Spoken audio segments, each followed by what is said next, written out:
can deal with multiple currencies in your Salesforce data.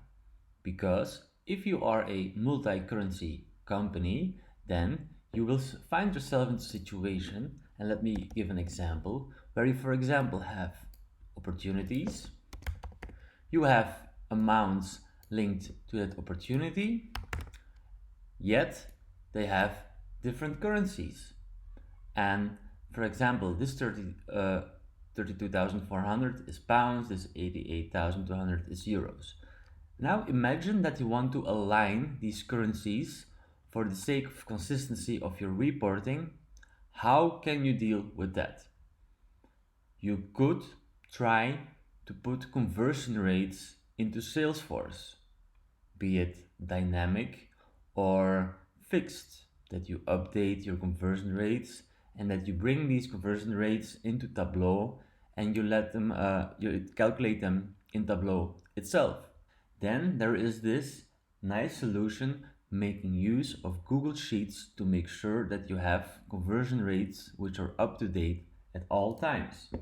Let me give an example.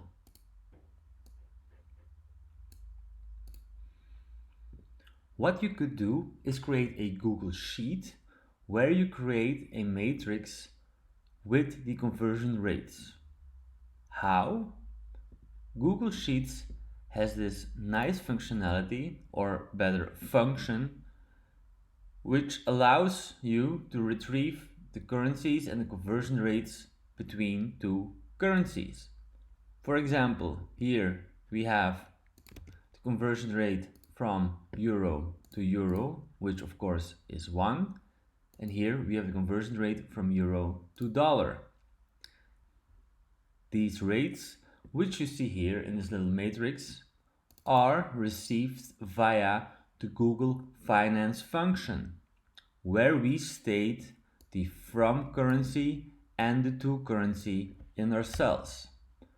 So for example, if I want to have in my little matrix the conversion rate from pound to euro, what I can do is type 1 times Google Finance and then specify pound to euro.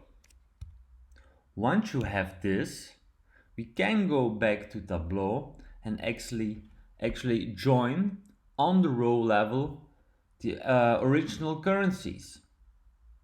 This will have the effect that every row is enriched with the potential conversion rates, which at a later stage will allow us to create a parameter for the end user so that he can choose whether he wants to consume the report represented in euros, dollars, or pounds.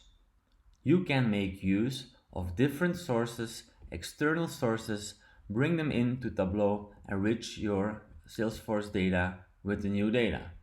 For example, as we have did here, we have, by clicking Add, connected to the currency Google Sheet which we made, our little matrix, and then we have done a inner join based on the actual currency.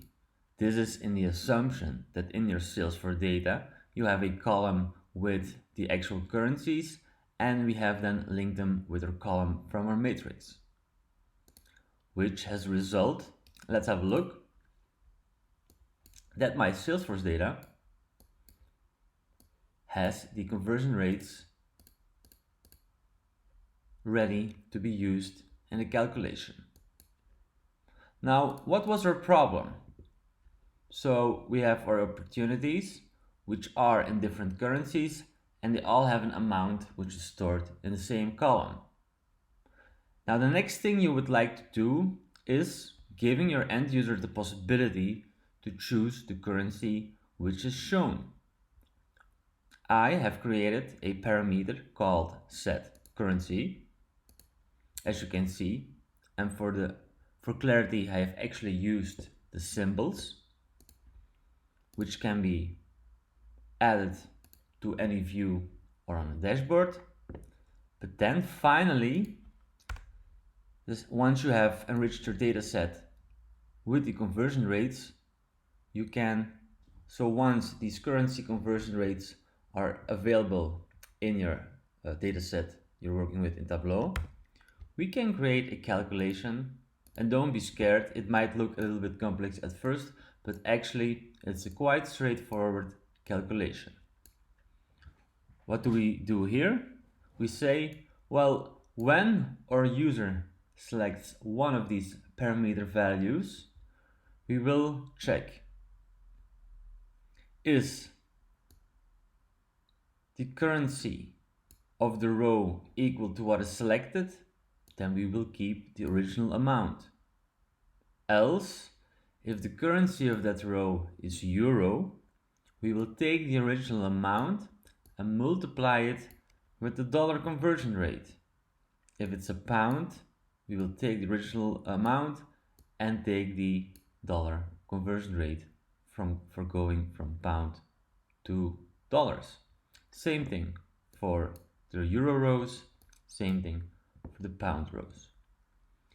Which brings us in a situation where, and here on the left, you see the original demo data where we have our opportunities with our different currencies, with our different amounts. Here they are not aligned.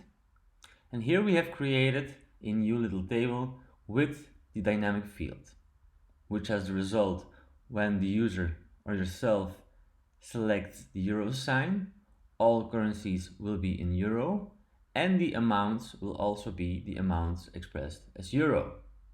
To give you an example, here you see we have 88k in euro. Of course it stays 88, but the conversion from pound has become from 32k 36k.